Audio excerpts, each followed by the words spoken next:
জিজ্ঞাসা করেন ডাক্তারবাবু থাইরয়েডের ওষুধটা কখন খাবো? তো আমি তাদেরকে বলি থাইরয়েড হয়েছে, থাইরয়েডের ওষুধটা কি আপনাকে সকালে ঘুম থেকে উঠে মুখ ধুয়ে আপনাকে থাইরয়েডের ওষুধটা খেয়ে আপনাকে ০.৫ ঘন্টা থেকে ৪০ মিনিট ব্যায়াম করুন, এক্সারসাইজ করুন, তারপরে কিন্তু চা, কফি, ব্রেকফাস্ট যা করবেন করুন। কিন্তু আপনাকে অবশ্যই সকালে খালি পেটে মুখ ধুয়ে ওষুধটা খেতে হবে। থাইরয়েডের পেশেন্টরা আপনারা যখন তখন কিন্তু থাইরয়েডের ওষুধ খেয়ে ফেলেন।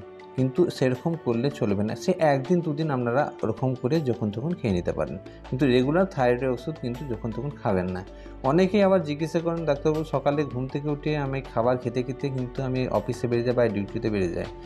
আমরা কখন থাইরয়েডের ওষুধটা খেতে পারি? তাদের ক্ষেত্রে আমি বলি থাইরয়েডের ওষুধটা আমরা থাইরয়েড হয়েছে থাইরয়েডের ওষুধ রেগুলার খেতে হবে।